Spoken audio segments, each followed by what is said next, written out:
I got sterilized yesterday. Yesterday, I had my tubes removed. I am 37, love kids, but never wanted any that were biologically mine. I've always been disgusted and terrified by the process of pregnancy and birth. I've always known it wasn't for me. I haven't been the most sexually active, but I've had a few partners over the years, and getting pregnant has always been my greatest fear. It happened once, and I miscarried early, thank Jeebus. After that, I was always extremely careful. But hormonal birth control has always had bad effects on me, so I've mostly had to rely on condoms and hope that there were no accidents. I talked to my nurse practitioner a few months ago about sterilization, and she was all for it. I had been trying hormonal birth control again, and it was making me depressed.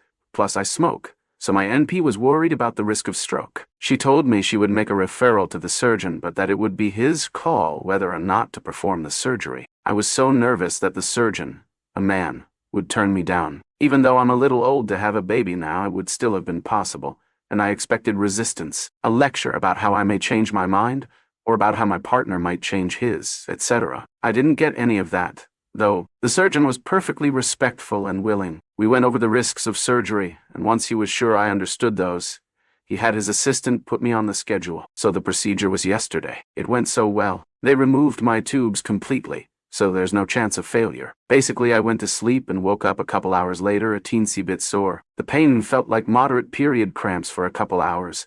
Then that faded and left just a soreness around my belly. It cramps a little when I pee, but that's the worst of it. It's a little sore when I move around, almost like I've been kicked hard by a wriggling toddler. You know, tolerable to be sure. I'm a little gaggy this morning, probably from the breathing tube they had down my throat, but that's manageable too. I just feel so grateful this morning. To the nurse practitioner, to the surgeon, to the anesthesiologist, to the surgical nurses, to Medi-Cal for paying for the procedure with no red tape. I feel like I've been given a precious gift, the gift of agency over my own body.